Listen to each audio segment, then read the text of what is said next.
गुरुर्ब्रह्मा गुरुर्विष्णु गुरुर्देवो महेश्वरः गुरु साक्षात् परं ब्रह्म तस्मै श्री गुरुवे नमः। श्री गुरु चरण कमलेभ्यो नमः। राधे राधे मित्रों, आज मैं आपको दुर्गा सप्तशती के बारे में बताने वाला हूँ। दुर्गा सप्तशती का महत्व क्या है और दुर्गा सप्तशती का आपको पाठ क्यों करना चाहिए, पाठ की विधि क्या है, कैसे आपको दुर्गा सप्तशती आपके लिए फलदायक हो सकती है, आपकी सभी मनोकामनाओं को पूरी कर सकती है।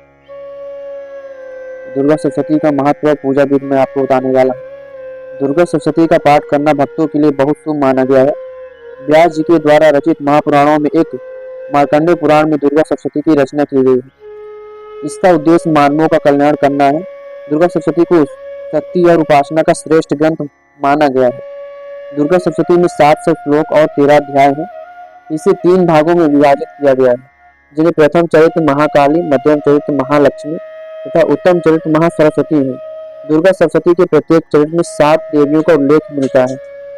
प्रथम चरित्र में तारा, काली, छिन्नमस्ता, सुमुखी, बाला और कुब्जा का उल्लेख किया गया है। द्वितीय चरित्र में लक्ष्मी, काली, ललिता, दुर्गा, गायत्री, अरुंधति और सरस्वती का उल्लेख मिलता है। तृतीय और अंतिम चरित्र में माहेश्वरी, ब्राह्मी, वैष्णवी, कौमारी, वाराही, नरसिंही और चामुंडा का उल्लेख मिलता है।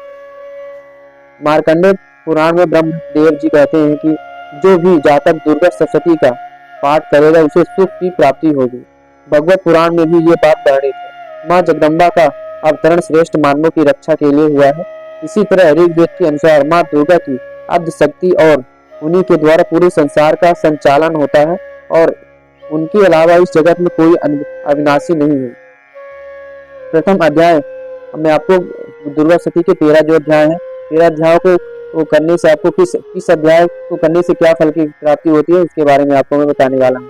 तो प्रथम अध्याय जो है, प्रथम अध्याय मेधा ऋषि राजा सूरत और समाधि को भगवती की महिमा बताते हुए मत कहता प्रसंग के बारे में बताया गया है। प्रथम अध्याय का अगर आप पाठ करते हैं तो प्रथम अध्याय के पाठ से मिलने वाले फल इस अध्याय का पाठ करने से चिंताएं मिट जाती हैं। अगर आपको मानसिक विकार है और इसकी वजह से जीवन में परेशानियां आ रही हैं तो इस अध्याय का पाठ करने से मन सही दिशा की ओर अग्रसर होता है, खोई हुई चेतना वापस लौट आती है। द्वितीय अध्याय देवताओं के तेज से देवी माँ का प्रादुर्भाव और महिषासुर की सेना का वध। द्वितीय अध्याय के पाठ से मिलने वाले फल इस अध्याय का पाठ करने से मुकदमे, झगड़े आदि में विजय प्राप्त होती है। लेकिन आपने यदि इस अध्याय का पाठ दूसरे का बुरा या बुरी नियत से किया तो इसका फल प्राप्त नहीं होता है। तीसरा अध्याय सेनापतियों सहित महिषासुर का वध। तृतीय अध्याय के पाठ से मिलने वाले फल। इस अध्याय का पाठ आप अपने विरोधियों या शत्रुओं से छुटकारा पाने के लिए कर सकते हैं।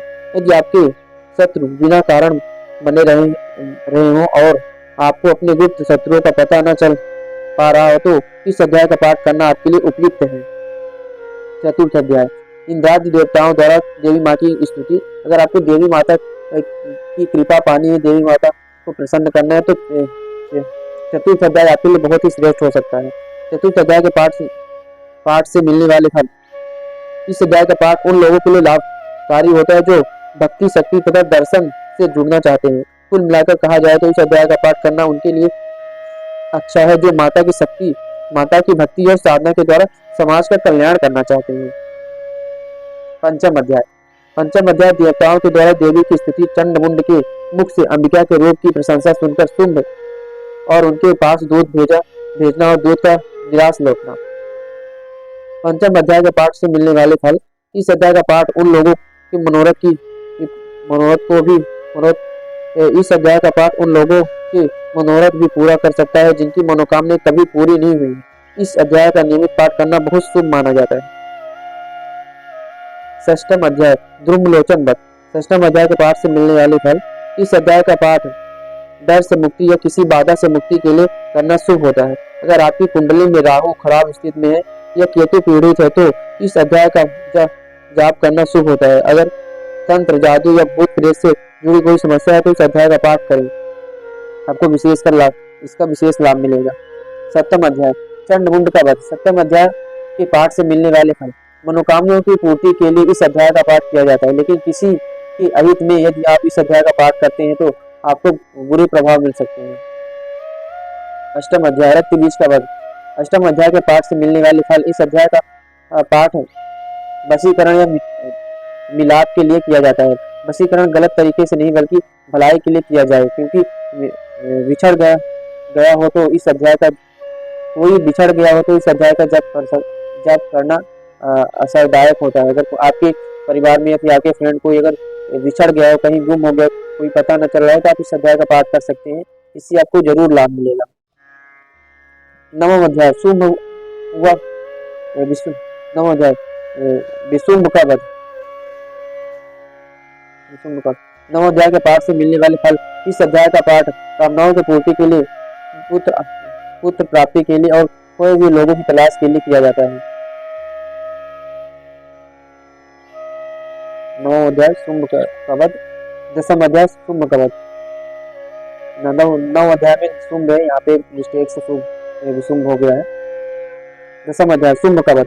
दसम अध्याय के पाठ से मिलने वाले फल। इस अध्याय का पाठ संतान प्राप्ति के लिए करना शुभ माना जाता है। इसके साथ ही संतान गलत रास्ते पर न जाए, इसके लिए भी इस अध्याय का पाठ करना शुभ माना जाता है। एकादश अध्याय 11 अध्याय देवताओं के द्वारा देवी की स्तुति तथा देवी द्वारा देवताओं को वरदान दिया जाना। एकादश अध्याय के पाठ से मिलने वाले फल। इस अध्याय का पाठ व्यापारियों के लिए शुभ होता है। इस अध्याय का पाठ करने से व्यापार में सफलता और सुख समृद्धि मिलती है। यदि आपके कारोबार में हानि हो रही है तो इस अध्याय का पाठ करना शुभ है। अगर पैसा नहीं रुकता तो इस अध्याय का पाठ करें, आपको जरूर लाभ मिलेगा। द्वादश अध्याय देवी चरित्र के पाठ का महत्व। द्वादश अध्याय के पाठ से मिलने वाले फल। इस अध्याय का पाठ मान सम्मान तथा लाभ प्राप्ति के लिए किया जाता है। यदि आप पर कोई आरोप प्रत्यारोप करता हो तो यह पाठ करें। त्रयोदश अध्याय सूरत और वैश्य को देवी का वरदान। त्रयोदश अध्याय के पाठ से मिलने वाले फल। इस अध्याय का पाठ भक्ति मार्ग पर सफलता पाने के लिए किया जाता है। साधना के बाद पूर्ण भक्ति के लिए यह पाठ करें तो आपको विशेषकर माता की कृपा प्राप्त होगी और आपको मोक्ष की प्राप्ति होगी। इस तरह हमने आपको दुर्गा सप्तशती के बारे में बताया कि आपको दुर्गा सप्तशती का पाठ क्यों करना चाहिए, इससे आपको क्या लाभ मिलेगी, कौन से अध्याय का पाठ करने से कौन सी मनोकामना आपकी पूरी होगी। और बहुत जल्द मैं अपने इस चैनल पे दुर्गा सप्तशती का पूरा 13 अध्याय को हिंदी में पाठ करके सिखाने वाला हूँ, बताने वाला हूँ। जो लोग संस्कृत में पाठ नहीं कर सकते, संस्कृत जिनको नहीं आती, तो हिंदी में कैसे पाठ करके उसका पूरा लाभ ले सकते हैं, क्योंकि हिंदी में भी पाठ करने से आपको उतना ही लाभ मिलेगा जितना संस्कृत में। तो आपको हिंदी में पूरा पाठ करके मैं आपको बताने वाला हूँ। तो अगर आप हमारे चैनल पे नए हैं तो इस चैनल से जुड़े रहिए, आप सब्सक्राइब करके रख लीजिए ताकि आपको जो भी नई वीडियो है तो उसकी नोटिफिकेशन आपको मिल सके। तब तक के लिए जय श्री राधे श्याम।